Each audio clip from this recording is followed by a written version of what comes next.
नमस्कार मंडळी. शनिवारची प्रसन्न सकाळ. शनिवारी दत्त जयंती होती. पहाटे लवकर उठून पारायण केलं. गुरुचरित्राच्या पोथीतला 14वा अध्याय म्हटला. दत्तभावांनी म्हटली, देवाची पूजा केली, नामजप केला. संध्याकाळी स्वामींच्या केंद्रात दत्त जयंतीनिमित्त आरती होती. सगळेजण मंदिरामध्ये जमणार होतो. तिकडे प्रसाद, तोंडली भात, पोळ्या करून घेऊन जायचं होतं. दुपारी 3:30 पावणे 4 वाजताच निघायचं होतं, कारण घरापासून 45 मिनिटांवर हे मंदिर आहे. 4:45 वाजता सगळेजण तिकडे पोहोचायला हवं होतं.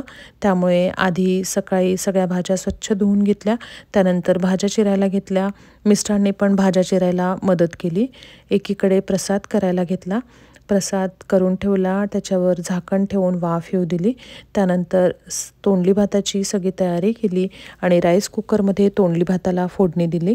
त्यामध्ये तोंडली, गाजर, रंगीत शिमला मिरच्या, बीन्स, मटार, बटाटे असं सगळं घातलं आणि छानपैकी तोंडली भाताला फोडणी दिली. अशावेळी राईस कुकर खरंच खूप उपयोगी पडतो. भात झाल्यानंतर हा भात बराच वेळ याच्यामध्ये गरमसुद्धा राहतो.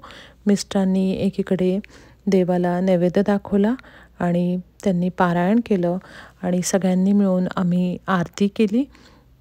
बाकी जी राहिलेली कामं होती ती सगळी पटापट करून घेतली. नंतर फराळ केला. किचन सगळं आवरून घेतलं आणि अर्धा तास आराम केला. त्यानंतर चहा घेतला. लगेच साडी नेसून तयार झाले. राधिकाने सुद्धा श्री स्वामींच्या केंद्रात न्यायला बटाटा मटारची भाजी, केशरी भात करून घेतलेला होता. राधिका, अमोल, माझे मिस्टर, आम्ही सगळे मुलं सगळेजण गाडीमध्ये बसलो. बरोबर 4:45 वाजता मंदिरामध्ये पोहोचलो. दत्त जयंती होती, त्यामुळे मंदिरामध्ये बरीच गर्दी होती. पूर्ण हॉल भरून गेलेला होता. Michigan, Seattle, new Jersey, Canada, Washington, California अशा बऱ्याच ठिकाणी श्री स्वामी समर्थांचं केंद्र आहे. दीपाताईंनी सगळी माहिती सांगितली. इकडे बालसंस्कार वर्गसुद्धा भरतात आणि दर महिन्यात सगळे जमून रविवारी स्वामींची आरती करण्यात येते आणि सगळ्या सेवेकऱ्यांचा व्हॉट्सअपचा ग्रुप आहे.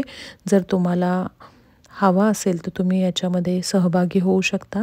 नॉर्थ कॅरोलिनामध्ये जे हिंदू सोसायटीचं मंदिर आहे तिकडे हे केंद्र भरतं आणि तुम्हाला जर नंबर हवा असेल तर तुम्ही मला मेसेजसुद्धा करू शकता.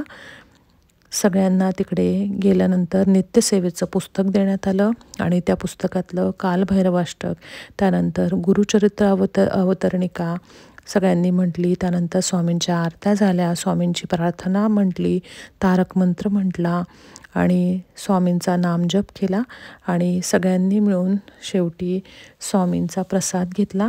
अशा प्रकारे खूप छान दत्त जयंतीचा कार्यक्रम नॉर्थ कॅरोलिनामध्ये साजरा करण्यात आलेला आहे. धन्यवाद.